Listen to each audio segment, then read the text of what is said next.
If I can get this one out, it might be the best one yet.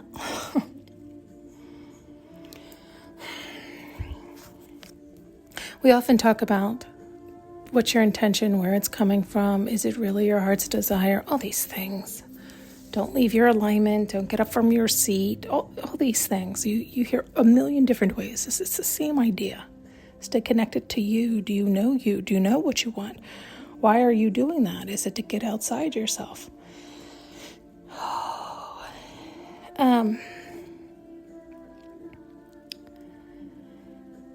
And so take a real look at where you're receiving your pleasure. Like when you're really receiving pleasure. Like you truly believe you're happy and you're being satiated. Why? Why? Why? Why? Listen very closely. Like, what is that release? What is that pleasure? What is it?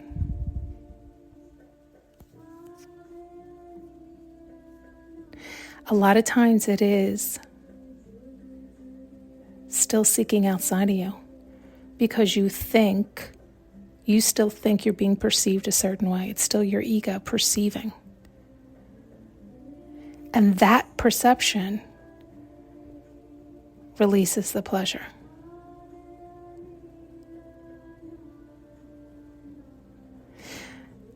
I couldn't figure out for the longest time, where did I slip? How did this be? How could this be? How could I have been so connected, so aligned, felt so back to myself, so good, so blah, blah, blah, blah, and seemingly slid so far? What was the slippage? And so you've heard me talk about this a billion times and I've come to a billion conclusions.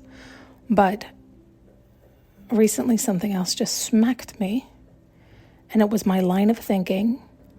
And I thought, where the fuck did that line of thinking come from? Where did that, right? So it's when you continue to peel back, when you see something, don't turn from it, fucking run into that shit. Peel it back as much as you can. And it usually is somebody tantalizes you, introduces something new that is of interest to you. And well, we know I'm a curious cat, so I tend to go down the rabbit hole, even if I don't think the rabbit hole's for me, but somebody else is implying that it's a worthy rabbit hole. You don't know because you haven't gone down it, right? They entice you enough that you're fuck it. And you jump on the slide and head on down. And you can see why it's tantalizing because I start to unravel the thinking behind it, the reasoning behind it, the logic behind it, the why it's so enticing. What is it, right? And then you can usually see or discover how or why they think that way, or why it's bringing them pleasure, why it feels tantalizing to them. And so you can get that hit as well. You can understand that. And, but as always, be careful. Be very, very careful there. Because then you can slip into them, right? You can slip. So it's you can see why it's tantalizing for them. You can see why they like that, but you don't like that. And that's leaving your seat. That's leaving your alignment. That's seeking outside yourself, not just with the obvious following them, but I mean, the tantalizing thing itself, or at least the one I'm referencing,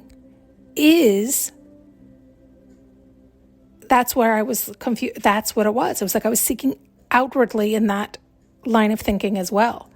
It was that's hot because that's that was tantalizing because it was all based on perception. It was all based on the mind. It was all based on the ego. And so, the other problem with that is because that too is very addictive. You can get addicted either way. You can get addicted to the ego, the mind. You can get addicted to just the feeling body. It's everything does need to be in balance for your sake, for your pleasure, for your ultimate pleasure. But we can slip one way or the other and not even know it or realize it.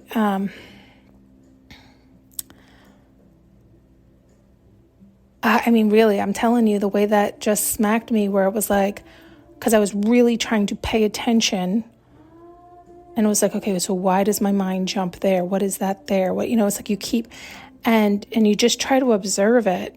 And it was like, holy shit. That point of pleasure was the perception of the ego, how it perceived it was seen. Do you see? How it wanted to be seen, right? That's always what, and holy shit, right? And it also explained many other things, like my body wasn't in alignment with it, and it was having like a hard time getting to that pleasure point. And it was like, oh, but that is why. It was like my body was in disagreement. We weren't in alignment because it was outwardly seeking. And which then crumbles the nervous system, because then you can't trust, right? So you can see how you can wreak havoc on oneself, right? When we choose to leave ourselves and not stay in our own alignment and decide for ourselves, we are wreaking havoc on ourselves. We really are. And again, I don't even know how well that can be heard, because everything's a fine line. I want you to follow your curiosity. I want you to follow your pleasure. I want you to follow what feels good for you. Do you know what feels good for you? Do you know what's in alignment with you? Is it in alignment with you? Or has somebody enticed you to go down a road, in a way that you're like, oh my God, maybe it is, and it's, these are the questions we have to ask ourselves. Like, is it for our highest and best? Do we want to see? Is it going to nag us if we don't see? Like some people, well, it may not be the road for them, but then they can't even continue living because all they can think about is the fucking road. So they need to go down the road. Are they strong enough to go down the road? Meaning if they go down that road and it really isn't for them, are they strong enough to turn around and come back? Some people aren't. Then they're lost on that road forever. And then they're like, well, fuck. I'm fucked going down this road. It was such the wrong road, but I'm not strong enough to get back. And yet, had I stayed where I was at, I would have always been worried about not taking that road, right? Like, it's all this bullshit we do to ourselves constantly, which is why the closer you can get to you and love you and honor you without seeking outwardly for anything, I believe the better off you are, right? And being around others that are willing to do that too and are able to do that, right? Like I had mentioned at one point, like, when I'm around other people who can really stand in the truth, even if I not knowingly try to tug them off their alignment, it helps me see that I'm trying to tug them off their alignment. Like, holy shit, I'm an asshole. Or wow, that was an automatic like knee-jerk response or reaction in an attempt to do such, right? Like, it's taking the cheap fix, the easy, quick connection, whatever it is. And so it's like we really do want to surround ourselves with other people who really love themselves and honor themselves. And we really need to work on that for ourselves as well. But the more we're around people who can do that, then they're not going to let us slip and slide.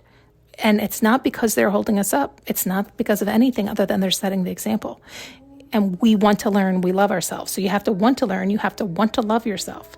In other words, again, you're around these people, they stay in their alignment, they go about their business, they're just being them and staying in their own alignment. And you really want to learn and be your best self. If you get a tinge or a ping, and you're going to get them all the time until you're really strong in yourself, and even when you are strong in yourself, we're always growing and learning. So when you get that ping, you're going to pay attention and be like, what was I doing? Why would I have a ping there? Was I, and so you start to question yourself so you can shore up those spots. Now, if you're around people who take advantage of that or manipulate that or understand that dynamic, and you continue to be around those people, and so it's like it can be a dangerous, slippery slope, right? So I think it does boil down to the idea of how much do you love yourself? I think that's the whole game here, period, really, truly. But on top of that, so it's like, because of that, you're going to place yourself around others who love themselves too and are continually trying to figure that out for themselves too, but consciously, right? In other words, there's plenty. I think everybody in the world is trying to do that, but are they conscious of it? No. So they'll lead miserable lives, but they're constantly letting the universe know that they're miserable. But that's what they're going to keep getting until they get conscious of it and make changes. So they want to be happy, but they're not consciously doing anything about it. So you want to be around people who are consciously doing something about it and are consciously willing to take accountability and make the necessary changes and continue to do such so they can continue to grow, evolve, change into their best version, into their highest pleasure, because that's what they want. They want to feel good all the time, but they understand the dynamics and what it requires, and that requires change. And you don't want to be around people who recognize it but just continue to bitch about it, because then you too are going to get stagnant and stuck. So it's all of this in one, all of it in one. But the whole point I'm coming on was there are so many times that you receive hits of pleasure that are so sneaky to yourself. Like it's so automatic. You found that way whenever you found that way and you didn't realize it. And it worked, right? So it's like it doesn't matter. It's like your brain picked up it worked. Your brain picked up it worked. So it keeps doing what it works. You're the one who has to recognize, do you like how that works? Or do you want to input new information, right? It goes to the last known thing that worked. And so it worked. I saw why it was tantalizing. I understood it. But then instead of leaving it, I latched onto it and then indulged in it. And then you become addicted to it, and it's the last known thing. So it makes it more challenging to drop it and get back to you. Can you do it? Of course, we all can do it. It's like, I guess, how much you desire to. Because it is challenging for anything. Because thoughts can be addicting too, right? It's not just, because it can be an outside thought that enticed you, right? And it's that thought alone that is enticing. But that thought alone, if you discover more about that thought and why and so forth and so on, you can maybe reach the point of understanding where the real source and the real source of the power, like that button, that pleasure button, was still the ego perceiving how others perceived it, which is all illusions. It's all illusions, right? It's not true. It's not from interior. It's not real. And so you got further and further from you, your realness, your authenticity. And that, luckily, I had felt my realness and my authenticity prior to that. I say thankfully because I don't know if I would have realized that's what I was doing had I not. Because it was such a sneaky, slippery, sly, totally hidden little bullshit in the background. Really. And that's how a lot of them are, right? Like that is the blind spot. It's like it's so tough for us to see those slippery snakes. And so, because it's just a flash, it's just an instant, it's just then. And you have to be looking just then. And that's why I was saying just observe the mind while it's doing it, but you have to practice knowing how to do that. Anyway, the point is luckily I had been in alignment enough times and long enough times prior to that, and knowing what it felt to feel balanced and true and pure and authentic with me prior to that it also, even though I couldn't find it for so fucking long, it allowed me to realize for so fucking long, what is the problem? Why are you off? What is the misalignment? What the fuck is the problem, right?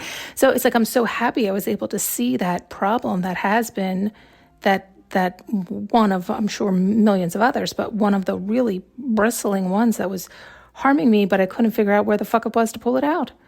And so now, of course, it becomes the now awareness. Now I have to, it's like integrate the new. It's like reverse the ship or figure it out. Like it's like release that, right? And stop allowing it to bring me pleasure. Like stop pressing on it, right? Like stop looking at it, stop pressing on it, stop relying on it, it's like it is like starve it out, ignore it no longer. But again, that takes conscious awareness and practice. Otherwise, I will go into that automatic pilot, that last dominant known way. And so it can seem like that. It can seem like, because it's easier to just keep doing that. But you know that doesn't feel true or aligned with you. So do you just stay in the non-true, non-aligned, not feeling fully you and deal with it?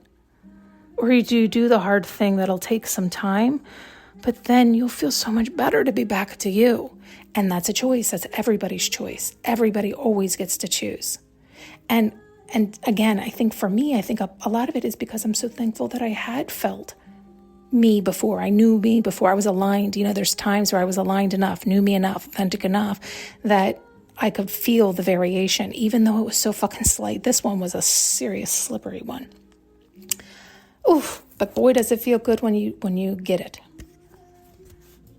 Thanks so much for tuning in and listening. You can now purchase an audio journey with me using the link below.